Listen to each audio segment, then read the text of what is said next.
Hi, my name is John Schlemmer. I'm with JAAS Systems. We are an Acumatica ISV providing the manufacturing solution for the Acumatica Cloud ERP.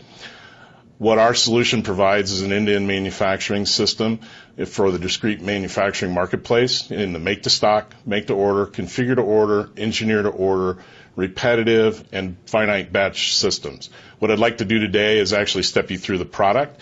So with that, let's begin. The JAAS system, the JAAS Advanced Manufacturing Solution, or JAMS, is comprised of three modules. You'll notice that when we add the manufacturing solution to Acumatica, it brings in the manufacturing tab. We have the three modules: bill of material, production management, and materials requirements planning. So I'm going to step down through each one of these. The bill of material maintenance module is the framework to our system. You'll notice that we utilize the exact same functionality that Acumatica does with the cancel, the add, same buttons, first and last. We utilize notes, the files, customization, and any of the help menus. Our screen is actually broken down into 4 different sections. The top section is mostly a filter to where you can actually come in, select the inventory item, select the warehouse or site, and it will actually bring in the bill of material for you. The other way that you can actually look up the system is you can actually come in and select the bill of material ID and actually come out and select that particular bill of material. Once you've selected that bill of material, it brings in the inventory ID and the warehouse or site. We do have full revision control, which is by effective date. So if I actually went back and changed this date prior to 8/7/2014 in this example, I would be able to see exactly what that bill of material looked like on that specific date. So we'll go back to the one we were just on. The third actual window within the screen is where the routings take place. So we actually put in an operation, give it an operation description. We can bring in the Workcenter from the Workcenter master files, which we'll cover. We can apply a setup time, a run time in either pieces per hour or hours per piece, and or a machine time, also in pieces per hour or hours per piece. We can allow queue time. So think of queue time as wait time in between operations. So as an example, we have a customer that does heat treating. So once they bring it out of the one heat treated operation, they need to let it cool for 30 minutes before they can actually move it on to the next one. Backflushing labor, we can automatically backflush labor. This comes in from the Workcenter maintenance file. I'm going to uncheck this for future reference here when we go through our demo. By unchecking that box, what I've done is say I want to apply direct labor to this particular step in the process. Down at the bottom, we have 4 different tabs. Each one of these are tied directly to an operation. So in this case, I have the materials tab. These are the materials that are necessary in order to start this particular operation number 10. Now, what this allows us to do is to have MRP plan and time phase the materials in when you need them. So if you have a fast production time, it's not as critical, but if you're building things and it takes you a month to build this particular operation and then you go on to the next operation, what happens after that is, why have the parts there for a month where you can lose them, you're paying carrying costs, et cetera, actually have MRP plan for them to come in when you need them. So the inventory ID is coming in from Acumatica's inventory system. Then it'll bring in the description. You can put in the quantity required. We do, in this example, I've got 4 decimals to the right. It's capable of going up to 6 or more in that case. Units of measure, we do conversions as well. So this could be each, gallons, kilograms, grams, etc. And then it'll bring in the unit cost since I have full capability to view cost. We do have a couple different types of bill of material types. We have regular and phantom. Phantom allows you to flatten out your bills and actually create the part on the fly. The feature option is in here for a future product, which would be a product configurator, which we're in the process of developing. If you do have phantoms, you can include that routing or exclude that routing. If you do include it, then you can do that before or after the parent operation. And then we can backflush materials as well. So in this case, I have screws backflushed. It makes no sense for me to actually issue something that costs pennies. It costs me more to issue it than it does just to backflush it. So we allow you to backflush those particular materials.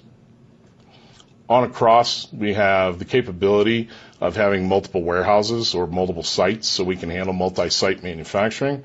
You can specify a specific bill of material to be manufactured at that particular site as well.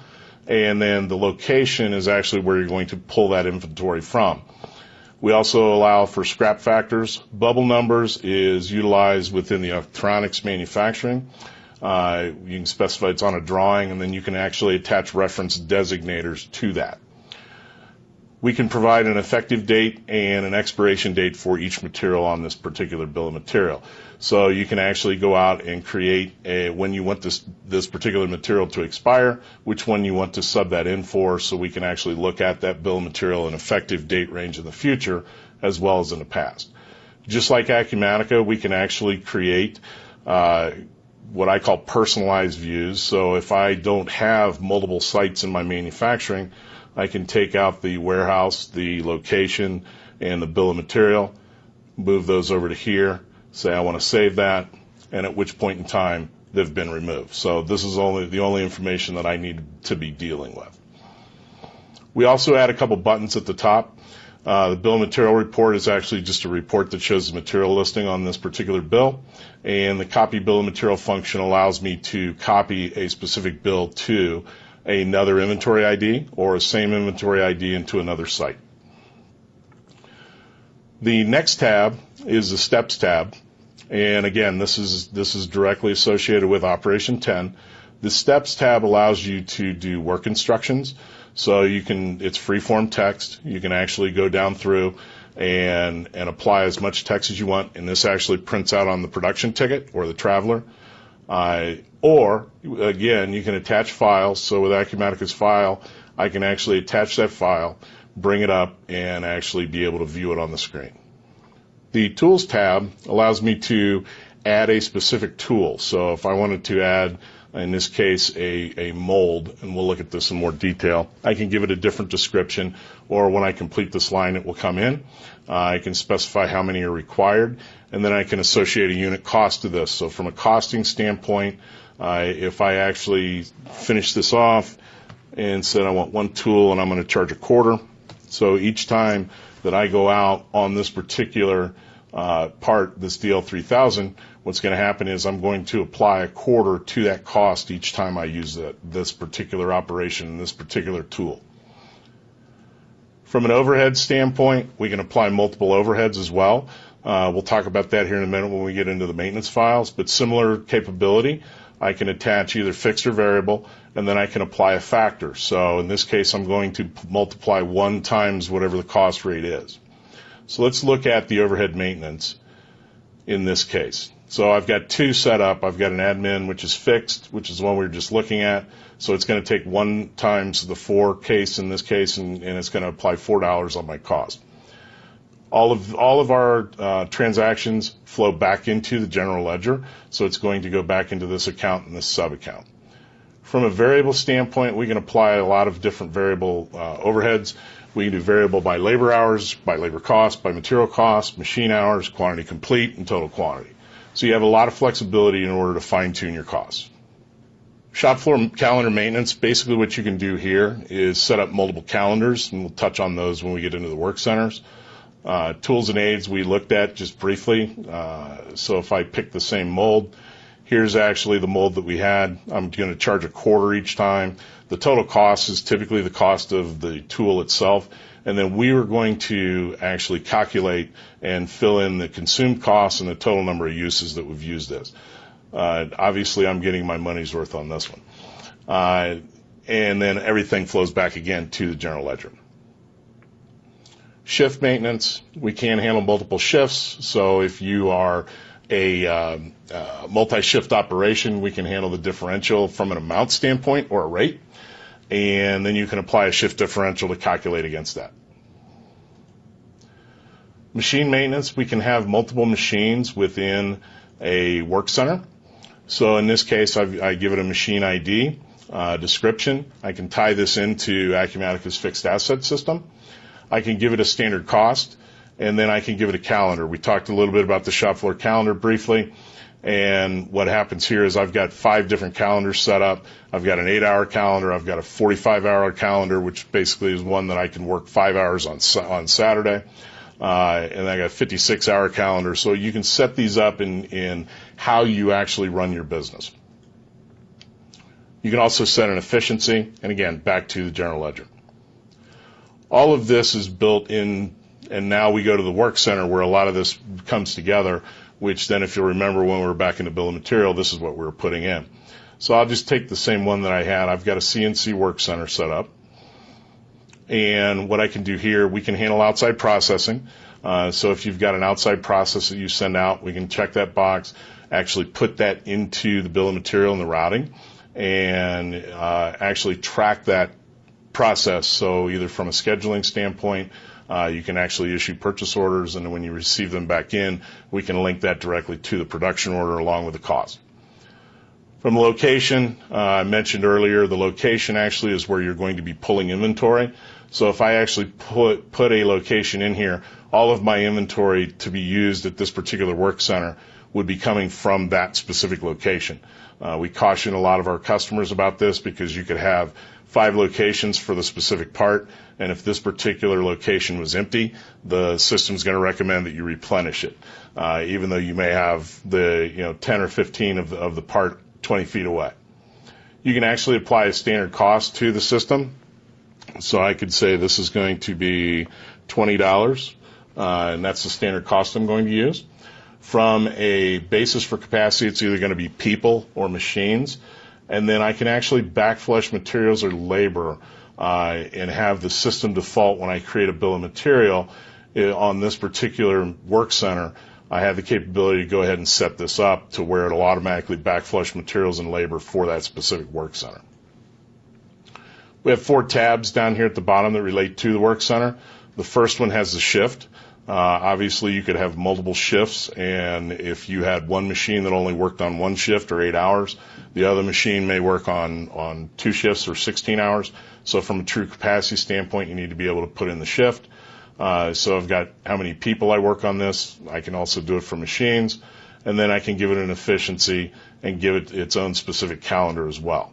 Again, we bring in the differential type if there is any of that, either from an amount or a rate, and it flows all the way back through to the general ledger.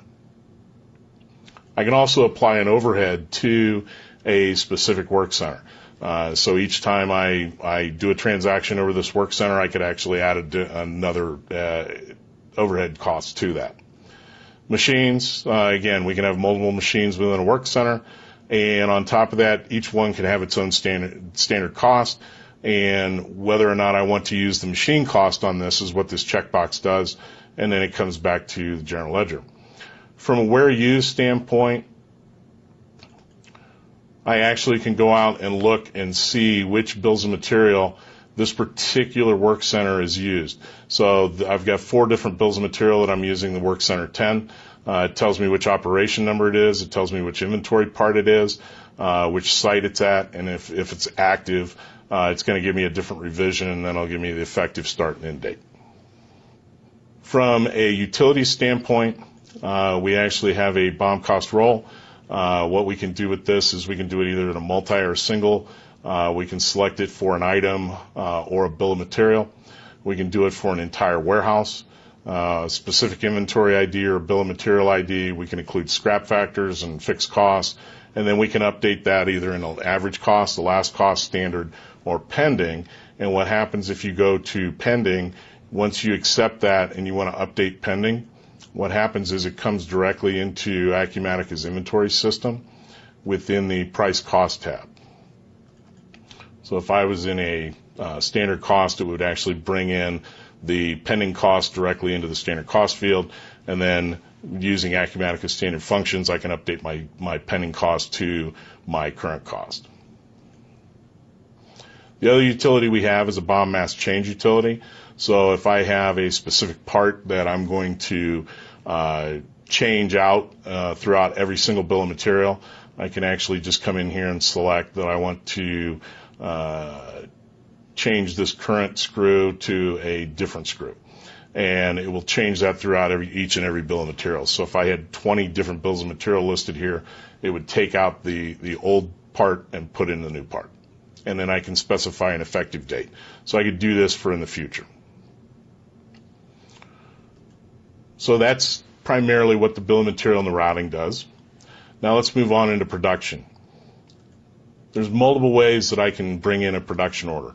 In this case, you can actually come in and actually just create one, just like you can with an Acumatica, add the new button, pick the inventory item, and then go ahead and pick the quantity that you're going to do, save it, and you're done.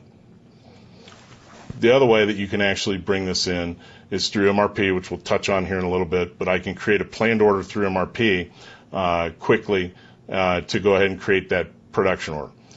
The third way that we can bring them in is through sales orders within Acumatica. So if I actually create a part, so I've got my DL3000 here, I need 10 of these. You'll notice that I've got my inventory to set up not to go negative, and I know that this is a manufactured part. So what I can do is click the production order button at the top, and what this does, it creates a production order in a production management system. So I've created production order 394, and then over at the right-hand side, you'll notice that I've created production order 394 as well over here. So these two are directly linked. So if we go over to the production management system and actually look at production order 394, you'll notice that this is where it came in. If I look at my references tab, it's directly tied to the specific customer and the specific sales order. So let's talk a little bit about the tabs within the production side. What I have the capability to do here is I've released this particular one, but we have a variety of statuses. We can have a planned order, which most of the systems come in that way, or most of the production orders. And then I can release the order one at a time, which is what I did in this case. Or we have a facility, a process that allows you to release multiple production orders. So if I wanted to release all of these production, all I could do is just say process all, or I can pick and choose whichever ones I need and say process. So I've released this, so now I can apply financial transactions to this. I'm looking to produce 4. The system will automatically update the quantity completed and the quantity scrapped via the transaction set. And from a scheduling method standpoint, we have 4 different types of scheduling. Finish on, so if I specify a date that I absolutely have to have it, the system will backward schedule it. If I say I want to start this on a particular date, the system will forward schedule it. ASAP is just to plot it into the schedule and get it done as soon as I can. And then user dates allow me to specify when I want this production to happen. We talked a little bit about the references tab. So you'll notice in this particular production order, I don't have a customer or an order number. So this one was either created manually through the system or it was created from MRP. The WIP account and sub account is the standard account that I'm going to use. I do have the capability to change that. And then which bill of material I'm going to use and which revision. So in a planned order status, such as this one, I do have the capability to come in and change the bill of material if I have multiple bills of material, or change the routing or the revision as well. Where we see this a lot is in customers that will call up and say, 3 years ago, you built this specific product for me. I want the exact same thing. I don't care that you've enhanced the product or changed it. I need the exact same thing.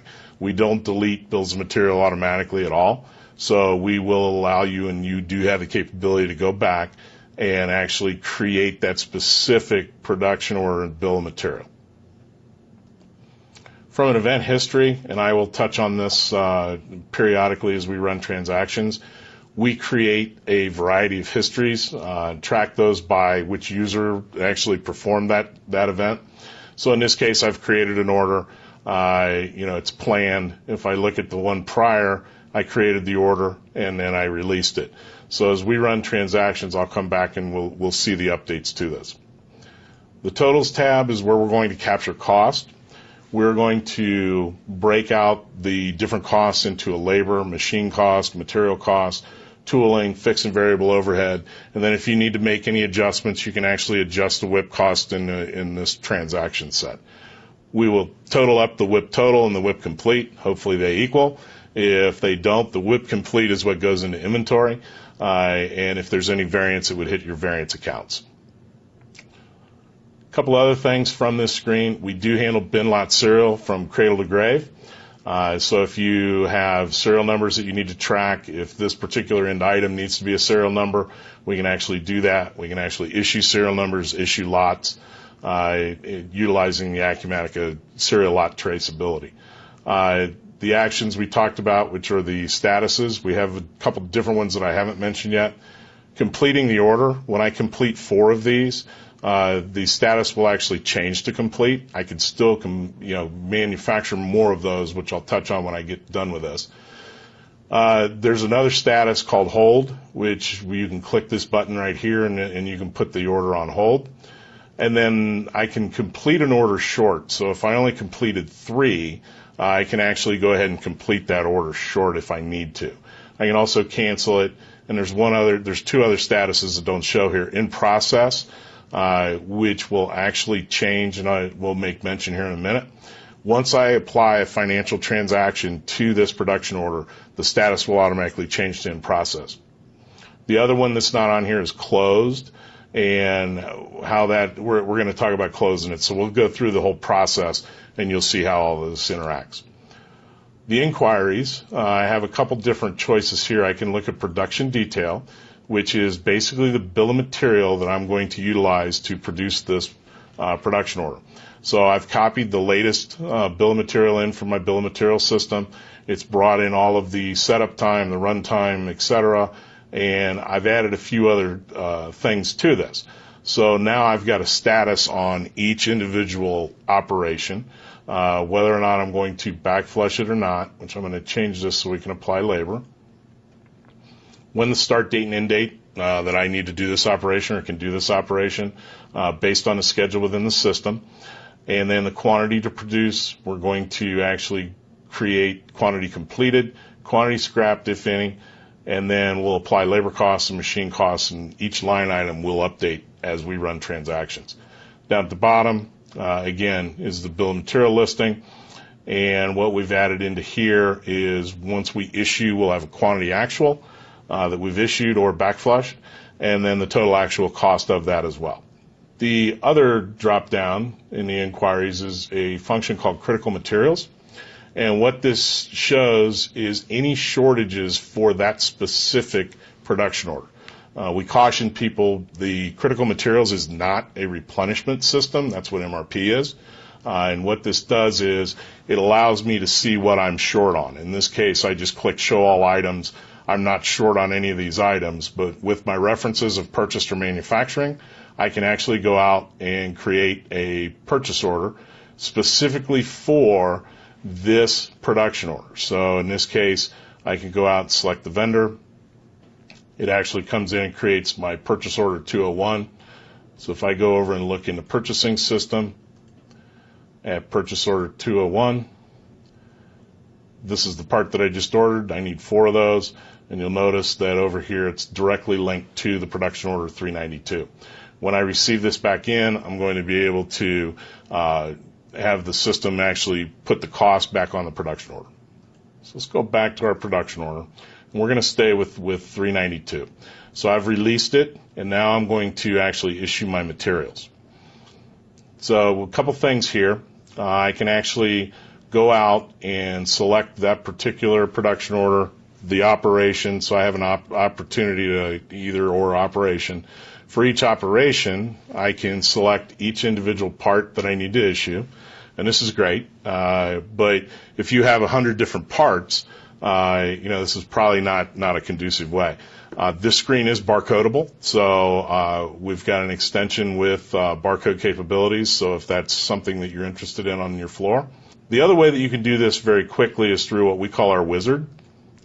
So what this does is it allows me to select that particular production order, and I go out, and what it does, it automatically fills in all the materials that I need to issue. So you'll notice I've got 3 materials I need to issue on Operation 10, 4 on Operation 20. I could issue for specific operation and then come back and issue the others for Operation 20. For expedience, I'm going to select all. And what this does is it automatically comes in and fills in the grid that I was doing one at a time. So if I had any lot or serial number that I needed to process on here, the system would actually force me to put one in. But in this case, I don't need any serial numbers, so I'm just going to take this off hold and release it. We do have automated processes, so you don't have to do this each and every time. You can actually go out and release materials and then process these in a batch. Same thing with labor as well. So now that I've issued my materials, I'll go back to the production order, and if I look at my totals, you'll notice that my material cost is now associated with that particular production order. My event history, I've actually released materials to that. If we look at labor, labor's fairly similar. Again, this is a barcodable screen as well, but I can actually come in and if you remember, I unchecked the flag so that I could process direct labor. You can select which employee it is. Again, if you're barcoding, they're going to scan their badge, which shift they're going to be on, what the transaction date was, and then how many hours they worked and how many they actually produced. So we had 4. We'll assume that they completed 4, and then if they actually scrapped any, you'd be able to put in a scrap as well. Take this off hold and release it. And then what's going to happen is it's going to apply that direct labor to that production order as well. So if I go in here and look at my event history, I've got my labor transaction that I just did. I've got my cost associated, my labor cost, and you'll notice I forgot the in process has updated in my status. So now I'm going to do a move transaction, which we back flushing the last operation. And when I actually come in and do this, I select my production order, and this is basically just to record production. So instead of recording direct labor, I'm going to back flush my labor. Take this off hold, release it. And then this is going to update the production order as well. You'll notice I'm completed now. My event history, I've added a move transaction. My totals, I've added the fixed overhead from the first operation, material costs, and any more additional labor costs that I back flushed. And then in this case, my WIP total equals my WIP complete, and this is the number that's going to go to inventory. Now, just because it's completed doesn't necessarily mean that I still need to process transactions to this. Somebody forgot to turn in their labor time tickets. I forgot that I used an extra piece of material. I can still process transactions to this production order. Now, once I go through a closed production order process and I close this production order, and our recommendation is that the accounting people are the ones that control this. So once I have closed that production order in my status, at this point in time, any transactions that you need to do on this production order must come in through general journal entries. A couple other things from an inquiry standpoint. We give you the capability to quickly view statuses from a planned status, released, and process. I can quickly link into that by just clicking the production order button. Comes up, I can actually come in and release it and then go right back to the screen. And then if I had refreshed it, if I'd released it and refreshed it, it would actually go into the release status. Workcentre Dispatch, similar way, but I can actually skinny this down and by a search and select just the Workcentre 10. Again, full capabilities like Acumatica where I can sort them ascending and descending. So you'll notice I'm a little bit behind on this production order, but here's on this particular Workcentre, this is the time that I need to do it. These are production orders I need to run through. From a processing standpoint, mentioned briefly that you can actually go in and process material batches in a true batch. I can process labor and move transaction batches. I can release multiple orders to production. I can create production or purchase orders, and then I can actually close the production orders. From a reporting standpoint, the production ticket is one I mentioned earlier. I can actually go out and select by one or print all. In this case, this is a production ticket that would be your traveler that would print out with the production order and run through the shop. Again, this is barcoded as well, so if you add the extension for the barcode capability, we would print out the barcode for the production number for the operation, for the work center, and for any of the inventory items therein. You'll notice that my steps have printed out, so these are my work instructions for this particular production order, and these are the parts that I need to issue to the production order. From a production summary standpoint, again, just a hard copy that I could actually go out and say, these are the inventory items with my production ID, these are the ones that are planned. From a cost summary standpoint, what this allows me to do is see on a summary basis my labor, my machine, my materials, tools, so on and so forth of what we had earlier. And a cost detail basically breaks it down by each individual operation. From a materials requirement standpoint, a couple things. The processing of MRP, you can actually come out and regen MRP. You can set this up in an automation step within Acumatica and actually run it overnight. So you could start it at like midnight. You could start it at 3 in the afternoon. You could run it once an hour, once a minute. Well, I wouldn't do it once a minute, but once every half hour if you wanted. Just depends on your individual business. Once you've run MRP, it brings in any of the requirements that you need to take action on. So in this case, I've run MRP. I need to create certain things. I need to take action on these things. And we were going to tell you when you need to take action. Just because today happens to not be the 27th, I may not need to take action on this until then. Now, if I want, I can actually go ahead and create, in this case, a production order, which is the manufacturing source, and I can create a production order for 9 of these that satisfies this master production schedule. We take into account all demand and then run through the MRP generation so that we can satisfy that demand. So I'm going to go ahead and create this particular production order, which now I've created the production order in the production management system. So if I come back over and look at that, here's the production order that we just created. So you'll notice that my date, my production date, is today's date. That's because I actually went ahead and created it early. I made that management decision to do that. If I go back to my tickler, again, I can do the same thing within purchasing. A couple other things that I can do here. If I look at my purchased items, I've got a couple of these CP10s as an example, 3 of them. So I'm going to combine all those, and they have different dates, and they're coming from different places. So the way that I've got my system set up is being run on the action dates. But what I can do is actually go out and create a purchase order for these 3 items and actually go out and create it. And then what it does on my purchase order, it allows me to view each one of these individual items and when the date is supposed to be in.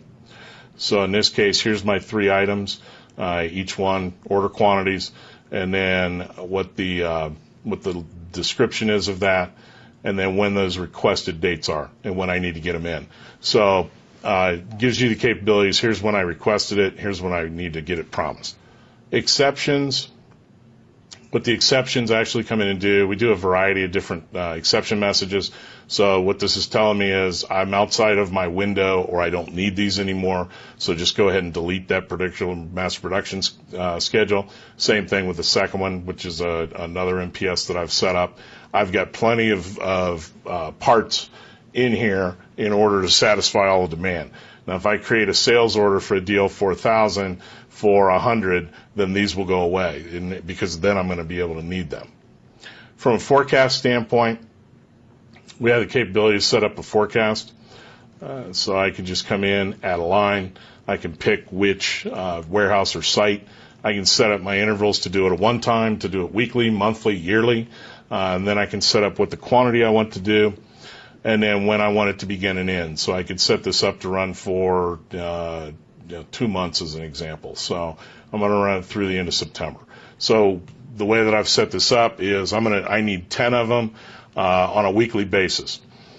Now, master production schedules works very similar, and the difference is basically these schedules are consumed by production orders, and the forecast is consumed by sales orders. But what MRP allows you to do is manage your inventory much better and tighter so that you're not having a bunch of excess inventory or mismatched parts that you don't need. A couple of other things from an inventory standpoint. We actually add a couple functions to the stock item screen as an example. We add what we call a JAMS tab. And what this allows you to do is put in a primary bill of material. You can put a maximum order quantity and a minimum order quantity as well. From a vendor standpoint, on a purchase part, we are going to take into account the lead time and the average additional lead time. We will actually put those together from an MRP calculation. So in this case, if I actually did a -2, MRP is going to take into account that it's 3-day lead time, and that's what we're going to plan on. Conversely to that, if I just put in a 2, we're going to take into account 7. We also take into account minimums, maximums, reorder points, and everything within that. From an allocation details standpoint, one of the things that we do is we've added a couple things on here called in production, on production, and work in process. When you first come in to Acumatica and you select a inventory ID, it brings in the Acumatica function. So sales orders, purchasing, so on and so forth. And then when I select a warehouse, it brings in if there's any production orders that have been released. Let's see if I got one. Then it's going to bring those in. So I'm going to go out and release a production order real quick so we can demonstrate this. So we'll take this. So it's a DL3000. So I'm going to go ahead and release this. I'm going to go back to my inventory allocations. And now you'll notice down at the bottom I've created an AM, which is the Advanced Manufacturing module. So I have it on production. On production is where it's a parent item on the production order. So if I view this document, it's going to bring in a pop-up screen, and you'll notice that this is the parent item. So it's a DL3000. If I look at a base 101, just as an example, which is a component of that, you'll notice that it's called in production, and I have 9 of those in production, and it's associated with the exact same production order. So if I view this document, the reason that and basically what it is, it's a component. So if I look at the production detail, here's my component that I was looking at an inventory allocation standpoint. Once you've actually issued this particular part, it's going to take the 9 that's in production and add it to WIP. So you're going to have 9 in work in process. Once you've completed that, it's going to move them into the addition standpoint, which obviously will put them into on hand. So in conclusion, what I hope you've gleaned is that what JAAS Systems allows you to do with the manufacturing module is to coordinate all of your business activities into one central system, allowing you to track costs, allowing you to control your inventory much tighter, and to provide a much better control over your entire system. So thank you very much for your time. Have a great day.